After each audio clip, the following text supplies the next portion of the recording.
identitas mengenai novel Surat Kecil untuk Tuhan. Judul novel Surat Kecil untuk Tuhan, penulis Agnes Davonar, penerbit diterbitkan Indra, kategori novel dan sastra, tahun terbit 2008. Hipnosis resensi novel Surat Kecil untuk Tuhan. Novel dengan judul Surat Kecil untuk Tuhan karya Agnes Davonar adalah sebuah cerita yang diambil dari kisah nyata perjuangan seorang gadis remaja bernama Gita Sesa Wanda Candika atau Keke dalam melawan penyakit ganasnya. Keke terlahir dari keluarga yang tidak utuh. Kedua orang tuanya bercerai dan Keke harus tinggal bersama ayah dan kedua kakak laki-lakinya. Prestasi akademik dan kehidupan sosial Keke sangat baik. Meski kedua orang tuanya telah bercerai, namun kehidupan Keke masih bisa dikatakan hangat. Keke anak yang cerdas, ramah, dan mudah bergaul, sehingga tidak heran jika dia memiliki banyak teman dekat serta kekasih yang menemaninya. Sayangnya, kehidupan damainya tidak bertahan lama. Kehidupan, kehangatan, dan keceriaannya mendadak runtuh begitu saja dari kehidupannya. Hal ini bermula setelah dokter mendiagnosa gadis yang baru berusia 13 tahun itu terkena kanker ganas, rhabdomyosarcoma. Awalnya Keke mengira itu hanya penyakit mata biasa, namun ternyata itu adalah awal kehidupannya direnggut oleh penyakit ganas yang menyerang sistem jaringan lunak pada bagian wajahnya. Setelah saat itu, Keke diprediksi oleh dokter tidak akan dapat bertahan lama. Dalam kondisinya itu, Keke terus berjuang melawan penyakitnya dan terus melanjutkan hidupnya seperti hari-hari biasanya. Jody Tri Aprianto, ayah Keke yang tidak pernah patah arang mencari berbagai macam pengobatan untuk sang putri. Tidak henti-hentinya di pengobatan medis. Berbagai macam alternatif pengobatan pun telah dia coba untuk mendapat mengembalikan lagi keceriaan sang putri. Namun segala upaya tersebut belum juga membawa hasil. Akhirnya dokter menyarankan Keke mencoba langkah terakhir, yaitu dengan jalan kemoterapi. Setelah 6 bulan menjalani upaya penyembuhan dengan kemoterapi, akhirnya pengobatan menunjukkan hasil yang baik.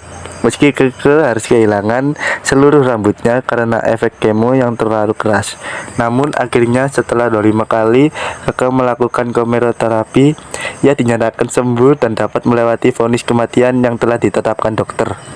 Sayangnya, tak lama Keke, keluarga, dan sahabatnya merayakan kegembiraan mereka akan kesembuhan Keke. Kanker itu muncul lagi. Keke kembali melakukan kemo. Namun sayangnya kemo tidak kembali menghasilkan respon positif. Sel kanker pada tubuh Keke semakin kebal dan dengan serangan kilat seluruh sistem jaringan pada tubuh Keke. Hingga akhirnya Keke mengalami koma selama 3 hari. Setelah dokter berusaha mungkin merawat Keke, Keke pun mengembuskan nafas terakhir. Sebelum Keke pergi, dia sempat menuliskan sebuah surat yang dia tujukan kepada Tuhan. Isi surat tersebut berisi keikhlasan Keke menerima segala yang Tuhan takdirkan dan ia berharap tidak ada lagi yang mengalami musibah seperti dirinya ini. Unsur intrinsik novel Surat Kecil untuk Tuhan. Yang pertama, tema. Tema dari novel ini adalah tentang perjuangan hidup. 2. Tokoh dan penokohan. Tokoh dan penokohan dalam novel ini yaitu Keke, kuat, dewasa, jujur, pintar. Dan Pak Jody, pantang menyerah, bijaksana, penuh kasih sayang. Cika dan Kiki, kakak Keke, bertanggung jawab, dewasa, peduli keluarga. Andi, kekasih Keke, setia, perhatian, sahabat Keke, setia dalam suka maupun duka. Pak Ius, setia, lucu. Profesor Muklis, ramah, pantang menyerah. Dan keempat, alur. Sedangkan alur yang digunakan novel ini yaitu menggunakan alur maju. Kelima, sudut pandang. Tokoh utama menceritakan dirinya sendiri. Keenam, amanat. Setiap orang harus menghadapi Tuhan dan menjalani hidupnya dengan penuh perjuangan sehingga akan merasakan kenikmatan dan dalam hidupnya. Ketujuh, latar tempat. Jakarta Barat, Banten, Bandung, luar negeri, sekolah, rumah sakit. Kelebihan dan kekurangan novel Surat Kecil untuk Tuhan. Dalam resensi novel Surat Kecil untuk Tuhan memuat review dari para pembaca kelebihan dan kekurangan yang terdapat dalam buku tersebut. Yang pertama, kelebihan novel Surat Kecil untuk Tuhan.